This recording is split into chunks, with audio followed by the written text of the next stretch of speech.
এই রমজান মাস তো আসছে পড়ছে, এই রমজান মাসে প্রথম সেহরি এবং ইফতারি আমাদের বাসায় করবেন আপনি। ইনশাল্লাহ ইনশাল্লাহ আল্লাহ তাআলা তৌফিক দেয়, আমি আপনাদের বাসায় সিহরি এবং ইফতারি করার চেষ্টা করবো ইনশাল্লাহ। এত কথা বুঝি না বাপু, তোমার আমার বাসায় সেহরি এবং ইফতারি করতেই হবে। আচ্ছা ঠিক আছে খান সাহেব, আমি আপনার বাসায়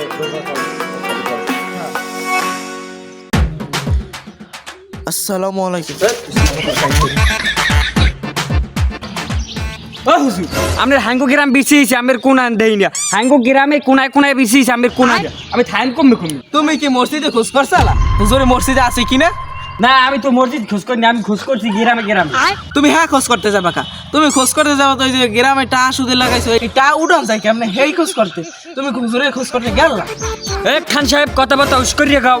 আমি কি গ্রামে টাকা সুদে লাগাইছি? আমি লাগাই যে আমি ধার দিয়েছি, টাকা এই ধারটা দেখতে যাই, খোঁজ লইতে যাই, টাকা দিবি কিনা। আমি জানি না তুমি টা সুদে লাগাও না কি করো। তোমার কথা কি আমার কানে আয় না? তুমি দি ঘুষ খাও, তুমি আমার দোষ দাও। তোমার কেডা কইছে বাপু? আমি কি মানুষের টা মারে খাই? আমি হচ্ছে মানুষের উপকার করার জন্য একটা চাকরি দিই, আর আমার খুশি হয়ে আমার একটা হাদিয়া দেয়, এটাও তোমরা ঘুষ বানাই গেছে। ফালতু বেসাল পাও গো তুমি। খান সাহেব, তুমি ছোট মহে বড় কথা কইও না, সব আমি জানি, সব রেখাটা আমার দ্বারা আছে। হাঙ্গো গ্রামের মানুষ আমার দ্বারে কয়, আর খান সাহেব আমার পোলার চাকরি দেবে, সেই চাকরি টাকা নিয়ে খাইছে, এখনো চাকরি দেয় না, এই খবর কি আমি জানি না? আর তুমি কমে আমি সুদ খাই? খান সাহেব, তুমি একটা বড় ঘুষ কর, তুমি সুদ খোর। এই মেয়ে, আপনারা থামেন, আপনারা কি শুরু করছেন রাস্তাঘাটে বইয়া? আপনারা এলাকার একজন গণ্যমান্য ব্যক্তি, আপনারা যদি রাস্তাঘাটে বেরিয়ে ঝগড়া কাজ করেন তাহলে কি আপনাদের মান সম্মান থাকে? চুপ থাকেন মেয়ে, আপনারা কি শুরু করছেন? আর তালুকদার সাহেব, আপনি কি বলতে চাইছিলেন বলেন আমাকে। হুজুর, আমি বলতে চাইলাম যে এই বছরের প্রথম রোজায় সিহরি এবং ইফতার আমার বাসায় করবেন। তুমি বেশি বোঝো মেয়া, হুজুরে তোমার আগে আমি কইছি আমার বাড়ি সিহরি এবং ইফতারি করে। হুজুর, ওর বাসায় আপনি যাবেন না, ও ঘুষ খায়। আপনি ওর বাসায় যদি যান তাহলে আপনিও ঘুষ করেছেন, আপনি আমার বাসায়। তুমি এটা সুদ কর, তোমার লাগে যদি হুজুরে যায় তাহলে হুজুরে সুদ করে হয়েছিল। হুজুর ওর লাগে থাকে না, ও ওটা ঘুষ করে মেয়া। হুজুর, আপনারা কি শুরু করছেন মেয়া? এই সকাল থেকে আপনারা সেই কার্যক্রম শুরু করছেন। আপনারা দুজনে, একজনে খান ঘুষ, একজন খান সুদ। আল্লাহ তাআলা কোরআনে ঘুষ এবং সুদকে হারাম করছে, আপনারা সেই ঘুষ এবং সুদ খান। আপনাদের কারো বাসায় আমি যাবো না, আপনাদের কারো রোজা হবে না। আপনারা যদি ঘুষ খান, সুদ খান, আপনাদের কারো রোজা ইবাদত কুচ্ছি কবুল হবে না। আপনাদের কারো বাসায় আমি যাবো না, আপনারা দুজনে সুদ কর। শোনেন, তোমার লাগে মেয়ে ইয়ে হয়েছে, তুই এটা সুদ কর, হে লাগে তোর বিনাম ধারটা দিতে পারলাম। তুমি মেয়ে না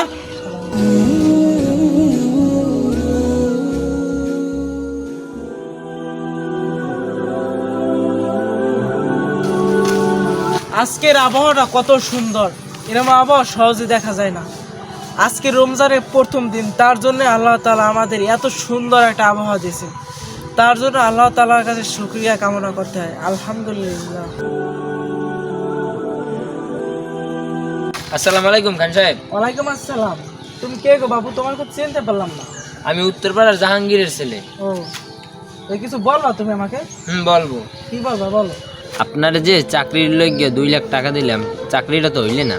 ও, এইসব কথা অস্তে কথা গো, মাসে শুনলে আবার ঝামেলা হইবে। তুমি অস্তে কথা কো, রোজা রমজান হবে, কি সব কথা কো? তোমার ওই চাকরির বিষয়, আর চাকরি তুমি আরো 2 লাখ টাকা দিয়ে যেও, তোমার চাকরিটা কনফার্ম হয়ে যাবে। তুমি এখন যাও, বুঝো? আবার কেউ বললো না, এইসব আমার মান সম্মানের বিষয়। তো ঠিক আছে, ঈদের পর আসছো আমার সাথে আবার দেখা করো। আচ্ছা ঠিক আছে।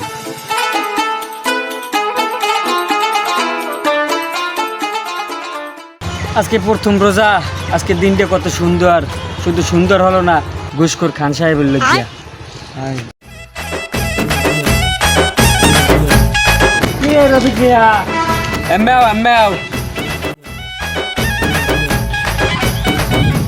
তালুকদার সাহেব, আসসালামু আলাইকুম। ওয়ালাইকুম আসসালাম। তুমি যে আমার দেখকেন আধার ভাঙ করে চলে যাইতেছো, টাকা পয়সার কি খবর? টাকা পয়সা দেবা কবে? তোমার দেশে টাকা পাই হেঠা দেবা কবে? কি কম তালুকদার সাহেব, গরিব মানুষ, দিন আনি দিন খাই, নুনান্তে বান্তা করাই। আমের যাই দা আনলাম 10,000, সুদে আসলে দিলাম 20,000। আর আমি যদি আমার লোক খালি টাকা চান, এইটা ওইটা, আমি কেমনে দেবো? আমি অত কিছু বুঝি না বাপু। আমার একদিন 10,000 টাকা নিয়েছো সুদে, আমিও 10,000 টাকা তোমার সুদে দিয়েছি। এখন সুদে আসলে তোমার একদিন 20,000 টাকা আনছি, এখনো সুদ রয়েছে তোমার দ্বারে।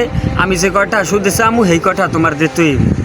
আমি অত কথা শুনতে চাই না, রোজা রমজানের দিন বেশি কথা কইতেও চাই না তোমার লাগে। কালকের মধ্যে 5,000 টাকা দেবা, আর যদি 5,000 টাকা না দাও তাহলে আমি পুলিশ দিয়ে তোমার ধরাই নেব। রোজা উপলক্ষে তোমার যদি 5,000 টাকা কমাই দিয়েছি, 30,000 টাকা উঠেছিলাম, এখন 25,000 টাকা নিবো মোট। এটাই আমার শেষ কথা। আমার 5,000 টাকা কালকের মধ্যে লাগবে, আমি গেলাম।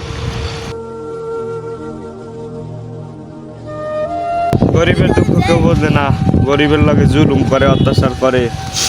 তালুকদার সাহেবে একলা খালি টাকা খাওয়া, খালি সুদ খায়। আল্লাহর কাছে বিচার দিলাম, তালুকদারের যেন বিচার করে আল্লাহ।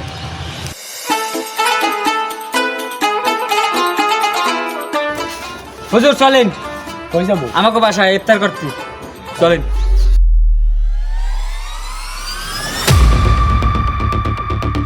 হ্যাঁ তালুকদার সাহেব, হুজুরে লইয়ে যাও তুমি। আমি জাহান নামে লই যাই, তুমি যাবা? জাহান নামে যাওয়া লাগলে তুমি যাও, হুজুরে যাইবে না। হুজুরে আমার লাগে আমাকে বাড়তে হুজুরের আমি লই যাবো। আমাকে আপনি আপনার বাসায় যান, আমি হুজুরের লই যাবো। আমাকে বাড়তে আমি নিমু, আমি নিম আমি নিমু, আমি নিমু, আমি নিম আমাকে বাড়তে আমি নিমু, আমি নিমু। আমি দূর ভাই, আপনারা ছাড়েন দিন। আপনারা কি শুরু করছেন? আপনাদের লাশ লজ্জা কিচ্ছু নাই। আপনারা একজন ইমাম সাহেবকে নিয়ে এরকম টানাটানি করতে করতে তার জামাটা ছিঁড়ে ফেলছেন। আপনারা জানেন একজন ইমাম সাহেবের একটি জামা বানাইতে তার কত কষ্ট হয়, তার কত পরিশ্রম করতে হয়। আপনারা বেতন দেন মাসে 5,000 টাকা, তাও 3,000 টাকা রাখেন বাকি। আপনাদের কোনো লাশ শরম কিচ্ছু নাই, তাই ইমাম সাহেবের জামা ছিঁড়ে ফেলান।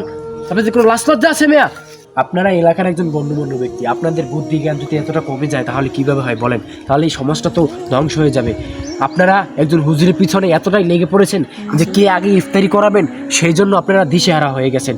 এটা খুবই ভালো জিনিস, কিন্তু আপনাদের যে আপনাদের যে ইনকাম সোর্স, আপনাদের যে রিজিকের সোর্স, এটা তো হালাল নয়, এটা তো হালাল নয়, এটা তো হারাম। আপনারা দুজনে সুদ খান, একজনে সুদ খান, একজনে ঘুষ খান। এই কোরআনুল কারীমে আল্লাহ তাআলা তো ছাপ বলে দিয়েছেন সুদ ঘুষ হচ্ছে হারাম। আপনারা যে এই সুদ এবং ঘুষ, এই হারাম জিনিস, হারাম পন্থায় আপনারা অবলম্বন করে যে রিজিকটা অন্বেষণ করেন, এটা পুরোপুরি হারাম। এটা আল্লাহর কাছে কখনো কবুল হবে না। সেটা একজন হুজুরের কাছ থেকে যদি দোয়াও পড়ান তাহলেও সেটা কবুল হবে না, যদি আল্লাহ তাআলা আপনাদের যদি গুনাহ মাফ না করে। আপনারা যদি এই হারাম পন্থা থেকে ইনকাম না বন্ধ করবেন, এই সুদ ঘুষ না ছাড়বেন, ততক্ষণ পর্যন্ত আল্লাহ তাআলা এটা আপনার কবুল করবে না। এটা আপনার যতটা রিজিক আছে সম্পূর্ণ রিজিকটাই আপনার হারাম হয়ে যাবে, যতক্ষণ পর্যন্ত না আপনি এই হারাম সুদ ঘুষ না ছাড়বেন। আপনারা যত বড় মুসল্লি, যত ইমানদার লোকই আপনারা খাওয়ান না কেন, আল্লাহর কাছে এগুলো কবুল হবে না। আল্লাহ তাআলা কোরআনুল কারীমে সাফ বলে দিয়েছেন যে এগুলো সুদ ঘুষ হচ্ছে হারাম, আর এর শাস্তি খুবই ভয়াবহ। রাসূল সাল্লাল্লাহু আলাইহি সাল্লামের একটি হাদিসে বর্ণিত আছে যে এই যারা সুদ ঘুষ খায় তাদেরকে এমন শাস্তি দেওয়া হবে যে রক্তের একটি সাগরে তাদেরকে নিক্ষেপ করা হবে, এবং তাদের ফেরেশতারা তাদের চারপাশ থেকে তাদেরকে ঢিল, পাটকেল, ইট, পাথর নিক্ষেপ করবে। খুবই ভয়াবহ, কষ্টকর। সুতরাং আপনারা এই সুদ ঘুষ ছেড়ে দেন, আল্লাহর পথে আসুন, হালাল রিজিক সোর্স অন্বেষণ করুন। আপনারা ভালো থাকবেন, আর হাদিসটার দিকে লক্ষ্য রাখবেন, নিজের দিকে খেয়াল রাখবেন। হুজুর ঠিক কথাই বলছি। আমরা যে এত সুদ ঘুষ খাই, এত হারাম, আমরা এসব এখন হইতে ছাড়িয়ে দেবো। আমরা এই ঘুষগুলো আর খাবো না। আপনি কি বলেন তালুকদার সাহেব? আমিও সেটাই বলি। এখন কালকে গ্রামে নামবো, বলবো যে কয়টা নিয়েছেন ওই কয়টাই দেবেন, কোনো বাড়তি টাকা লাগবে না। আমি এখন হইতে মাসের চাকরি দেবো, কোনো ঘুষ ছাড়া, কোনো ঘুষ নিব না। আস্তে আস্তে ভালো হওয়ার চেষ্টা করবো। চলেন তাই এখন আমরা যাই।